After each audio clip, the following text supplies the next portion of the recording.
আপনি দেখছেন news now, আমরা জানি কোনটা খবর।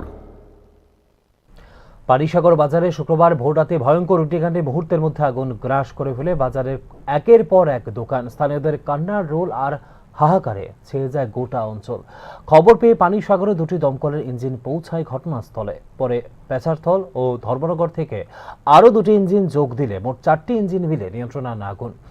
নিরলসভাবে দমকল কর্মীদের সহায়তা করতে এগিয়ে আসে স্থানীয় মানুষও। তবে আগুনে 8টিরও বেশি দোকান সম্পূর্ণ ভস্মীভূত হয়ে যায় বলে জানা যায় প্রাথমিকভাবে।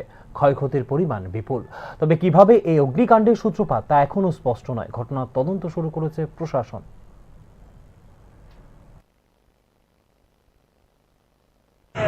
ঘটনাটা কি হয়েছে, আমি বাসায় ছিলাম, হঠাৎ করে একটা ফোন গেল যে বাজারে আগুন লেগেছে। তো আমি তো কিছু বুঝতে পারিনি। আমি হুট করে দৌড় দিয়ে এলাম বাজারে, এসে দেখি যে আগুনে দাউ দাউ করে জ্বলছে। ইতিমধ্যে ফায়ার সার্ভিসও এসেছে, ফায়ার সার্ভিসও কন্ট্রোল করতে পারছেন। তারপর ধর্মনগর থেকে এসেছে, সেটাতুল থেকে এসেছে ফায়ার সার্ভিস। তো বাজারে কীভাবে আগুন লাগছে সেটা এখনও বলা যাচ্ছে না, পরবর্তী সময় বলা যাবে, বোঝা যাবে কীভাবে আগুন লেগেছে। কিন্তু যতটুকু দেখা যাচ্ছে যে অনেক ক্ষতি হয়ে গেছে পানিসাগর বাজারে, অনেক যাদের দোকানে আগুন লেগেছে।